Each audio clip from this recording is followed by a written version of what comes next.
So the debate over reintroducing gray wolves in Colorado is heating up. Voters will decide at the ballot box in November. Supporters say bringing back those apex predators will restore the natural balance of the wild, while ranchers are worried it's going to lead to major livestock losses. Matt Kroschel has been following the controversy from our mountain newsroom. He's in Grand County tonight. Matt, that county is now officially against bringing back the wolves. And Jim, the county commissioners here tell me they've heard a lot from people who live here about wolves.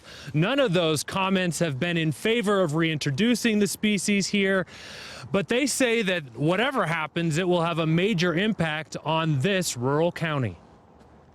Where ranch land gives way to the banks of the icy Colorado River, you don't find much of an appetite for wolf reintroduction. So we're looking at a whole different thing here that we need to really consider when we mark that ballot. County commissioners here citing the potential harm to ranchers and the outdoor recreation industry.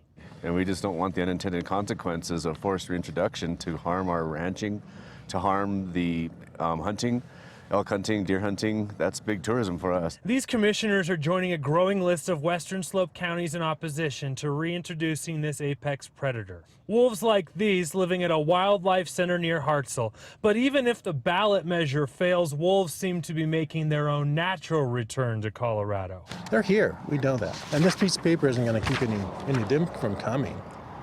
But we don't want to introduce any more of them. Hunters documented as many as 6 wolves, 2 caught on video late last year in northwest Colorado.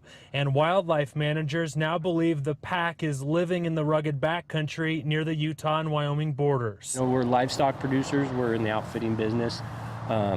There isn't one aspect of my life that won't be affected by this. If the wolves are returning without our help, then these commissioners and ranchers think Parks and Wildlife shouldn't be spending millions of dollars to bring them back.